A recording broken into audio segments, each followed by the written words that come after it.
Last season, Josh Smith helped eliminate the Clippers from the playoffs. Last week, the Clippers announced that they have signed Smith to a one-year contract. A source told ESPN's Chris Broussard that Smith chose winning in a defined role over money. What chances do you give the Clips to win the West now, Stephen A.?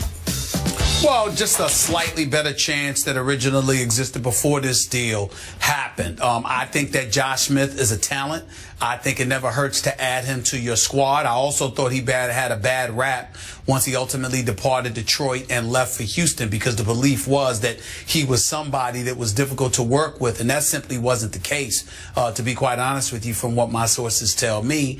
He thought that he was going to be playing a different role, and that didn't turn out to be the case. And then they acted like he had a problem coming off the bench when he didn't have a problem coming off the bench. So whatever you believe in that regard, he goes to Houston, helps them get to the Western Conference Finals. His performance in that Game 6, overcoming a 19-point deficit and basically running the Clippers out of the building on a 49-15 run they still haven't recovered from, you know, this guy can make some noise. And remember, when they go small, as they tend to do in the West, having Josh Smith on the court with a Blake Griffin may be something that's very, very helpful in the event that DeAndre Jordan can't be on the floor for you because of his free throw shooting. So I do think it helps, but do I think it's enough to offset what the Spurs have done or the Golden State Warriors with their championship?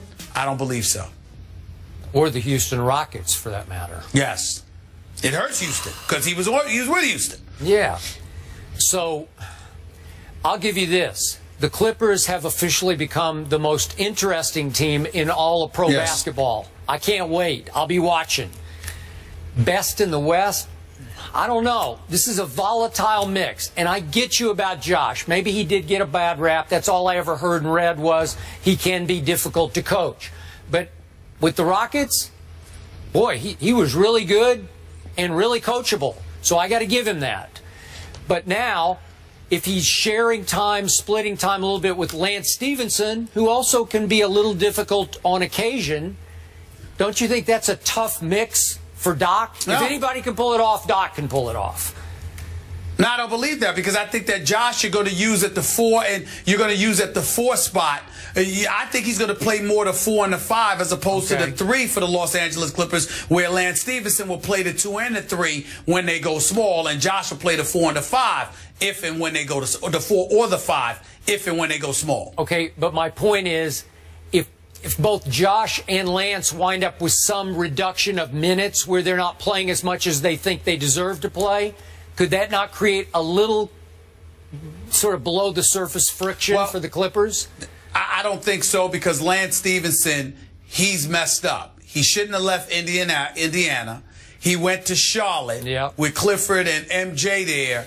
And now this is perceived to be his last chance. If Doc Rivers makes the decision that he can't work with Lance Stevenson is going to be nuclear to a lot of teams in the NBA. True. So he had better be on his best behavior and ready to play, because his career may very well be on the line. Bottom line, on paper, wouldn't you agree the Clippers are way better than they were even last year with this added I think depth? They're better. I think they're better now, way better. I think they're better. But Paul Pierce, I love that move. Yeah, that's true. That will help a lot. Absolutely. Absolutely. We'll see what Coach Rivers doctors up. That's my one-liner for the day. This is a zinger, right? No, I like it. I don't even get a sympathy laugh? No. No. Okay, I'll work on it. I'll work on it. Brett Favre, he got a warm welcome at Lambeau for his introduction into the Packers Hall of Fame. We'll get the guys' reaction to that ceremony when we come back. First Take is presented by Chase Sapphire Preferred, designed to reward you for being you. And in part by Golden Corral, the best buffet in the USA, now serving breakfast for lunch and dinner. And the Volkswagen Model Year-End Sales Event. He's officially a Packer forever. Outcast forever. On Saturday, more than 67,000 fans filed into Lambeau Field to give Brett Favre a standing O as he was inducted into the Packers Hall of Fame and his number was retired. It all comes full circle, folks, in Green Bay. Skip Bayless, what was your reaction to this? Molly, to close this show, I'm going to dare my partner, Stephen A. Smith, to say one nice thing about Brett Favre after ripping him for years on this show. I love Wranglers. He was a prima donna for his last 5 years in the NFL, damn it. I stand by that. However, he was deserving of being placed in the Packers Hall of Fame. 67,000 people showed up to cheer him on. It just speaks to his greatness, his Iron Man tendencies, all the greatness that he did. Future first ballot Hall of Famer, nothing to debate about.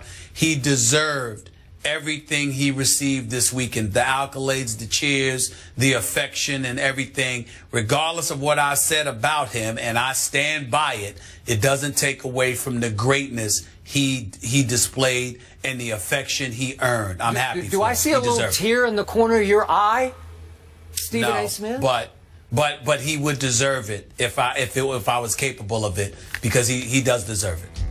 Thank you. You enjoy NYC, 10 a.m. Eastern. We're back on the Deuce, ESPN 2. The old ball coach, Steve Spurrier's here. Blew up last night with more moves in the West. The Rockets agree to a deal for Nuggets point guard Ty Lawson, according to Mark Stein in multiple reports. Denver will acquire a package of non-guaranteed contracts and a projected future first-round pick. The Nuggets will also send a 2017 second-round pick to Houston with Lawson, who is currently in rehab in L.A. after his second DUI arrest this year. Gentlemen, what do we make of this trade? Mr. Smith, we'll start with you.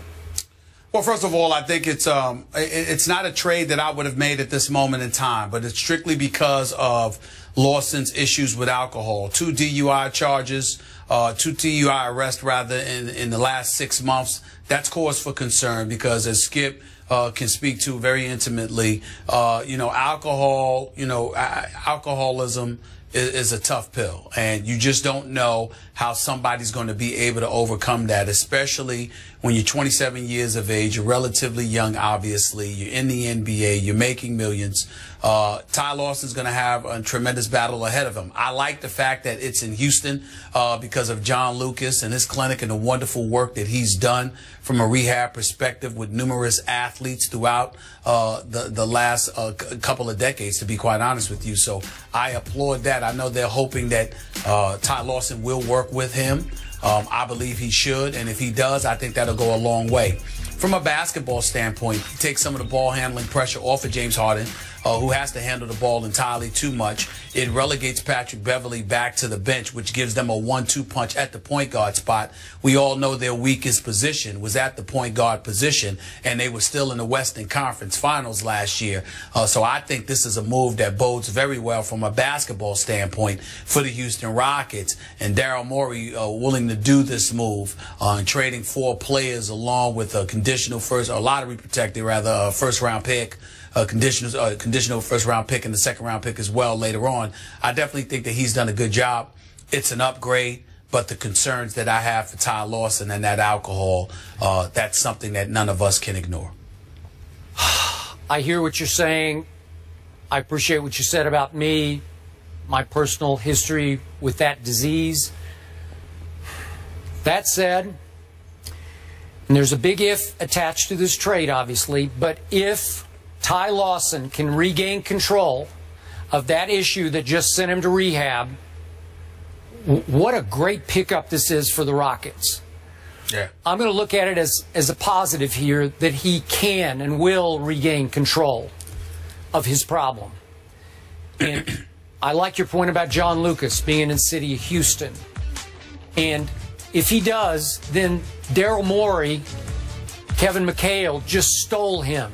He's a better player than a protected first and a second in 2016, and they threw in Prigioni and Papa Nicolau. Man, it's a steal for the Rockets, Stephen A., because it's just what the doctor ordered or Dr. Phil ordered. It's perfect for them because, as you say, now that 1-2 punch at point guard, you got an offensive point guard and a defensive point guard, is pretty stout. It takes them up another, not a big leap, but another level. Because, as you say, all of a sudden James Harden can start to play off the ball a little more freely, and with some confidence he can play off the ball. Because those two guys will be pretty good as a 1-2 punch. So I really like the pickup. Obviously, the big if is attached, and that's why they got this deal, because the market had fallen flat for him, obviously, off his DUIs. But if Ty Lawson is Ty Lawson, the former 18th overall pick in the draft, the guy who 2 years ago averaged almost 10 assists a game. Wow, what a sweet pickup for this team. And all of a sudden, the West that is the best in all of our opinions just keeps getting a little stronger and a little stronger. We're going to talk about the Clippers later. They had Josh Smith. Good thing, bad thing, we'll debate that. But still, their talent level is getting stronger. San Antonio, with Kyle Anderson now being the MVP of the Summer League, is just getting stronger by the second. So I really like this move for the Houston Rockets. So do I. So do I. A point of reference, I mean, when I brought up the alcohol and you said that you appreciated that, let's make sure our audience understands, for those who haven't heard you in the past. Yeah. When you talk about you never had any issues with alcohol. You were talking about family members. You want to talk about yourself. So Thank you. Because you said my issues with alcohol. I want to make sure everybody understands. History. No, you didn't have any talked issues. about it many times on the show. Yeah. And I just want to make sure they knew. I've never had any issues with alcohol because my family had so many issues with alcohol that that actually was the best thing that ever happened to me. So thank you for saying that. I just wanted to make sure of that. Number two, Ty Lawson's going to help them pace-wise, too, because he pushes the ball up. He creates tempo. Not only that, he can get to the hole at will, and he can hit the occasional jump shot. Well, shot about 43% from the field. So I just think that this is a significant upgrade where he's concerned, and I think that's a huge, huge plus for Houston. Houston could very well be back in the Western Conference Finals if Ty Lawson, that is Ty Lawson, shows up. But we have to keep our eyes on James Harden. We have to keep our eyes on him because we know he's an MVP candidate. We know that in some people's eyes he deserved league MVP. He was absolutely sensational last year. We know what he can do on the basketball court. But we also know what he did in that closeout Game 6. It was an horrific performance. And now he's making news for other reasons, which I ain't none of my business, but people are putting in the news his personal life. And I just, it could be distractions. Okay? Ain't nothing lawless or anything like that going on. But distractions can creep up. Okay? And he's going to have to watch that because he's still chasing the championship. That's about it. I think collectively we all hope it's a fresh new start for him there in H-Town, both personally and professionally. After the break, he is a 5-time SEC champion and a 4-time national champion. Alabama head coach Nick Saban is here and will join the test. Roll Tide!